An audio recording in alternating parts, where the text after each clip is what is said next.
ଏଥିରେ ହବ ଏଇଟା କି ଯେତେବେଳେ ବି ଆମେ ରୋଡ଼ରେ ଯାଉଛୁ କେତେବେଳେ କ'ଣ ଆକ୍ସିଡେଣ୍ଟ ହେଇଯାଉଛି, ବହୁତ ଜୀବନ ନଷ୍ଟ ହେଉଛି, ବହୁତ କ୍ଷତି ହେଉଛି।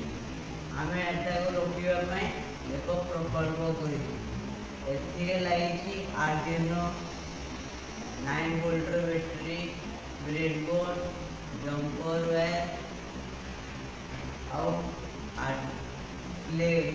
ମଡେଲ ଗୋଟେ ଲାଗିଛି ରୋଡ।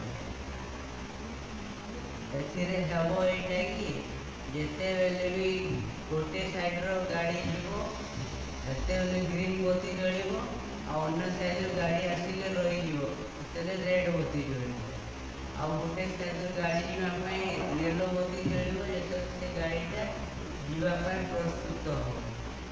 ଆଉ ଆଉ ଏଥିରେ ଗୋଟେ ଅଛି ପଦଯାତ୍ରୀଙ୍କ ପାଇଁ ଚାଲିବା ସ୍ଥାନ, ଯେଉଁଥିରେ ସେମାନେ ଚାଲିପାରିବେ। ସେଥିରେ ଯଦି ସେମାନେ ଚାଲିବେ କୌଣସି ଗାଡ଼ି ତାଙ୍କୁ ଆକ୍ସିଡେଣ୍ଟ କରିପାରିବେନି। ଏହାଦ୍ୱାରା ହେବ ବି ବହୁତ ରୋଡ଼ ଆକ୍ସିଡେଣ୍ଟ କମ୍ ହେଇପାରିବ, ବହୁତ ଜୀବନ ସୁରକ୍ଷିତ ହେଇପାରିବ।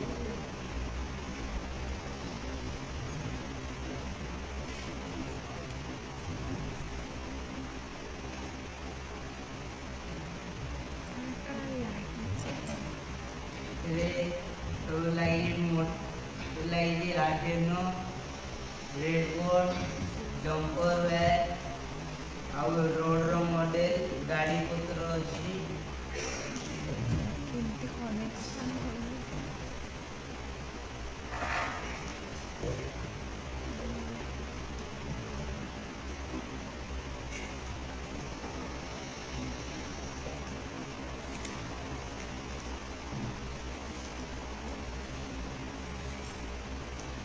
ଏଟା ହେଉଛି ଟ୍ରାଫିକ୍ କଣ୍ଟ୍ରୋଲ ରୁମ୍।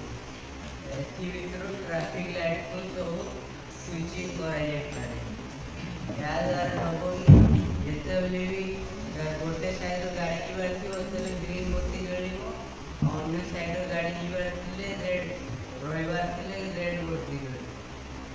ଗୋଟେ ସାଇଡ଼୍ର ଗାଡ଼ି ଯିବାର ଥିଲେ ଯିବା ପାଇଁ ପ୍ରସ୍ତୁତ ହେଲେ ୟେଲୋ ବତି ଜଳିବ, ଆଉ ଗ୍ରୀନ୍ ବତି ହେଲେ ଗାଡ଼ି ଯିବ, ଆଉ ଅନ୍ୟ ସାଇଡ଼୍ର ଗାଡ଼ି ରହିବ। ଏଥିରେ ପଦଯାତ୍ରୀଙ୍କ ପାଇଁ ଚାଲିବା ସ୍ଥାନ ମଧ୍ୟ ଅଛି, ଯେଉଁଥିରେ ପଦଯାତ୍ରୀମାନେ ଚାଲିପାରିବେ।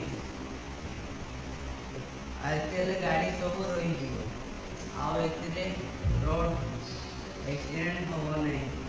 ଏଥିରେ ରୋଡ଼ ଆକ୍ସିଡେଣ୍ଟ କମ୍ ହେଇପାରିବ।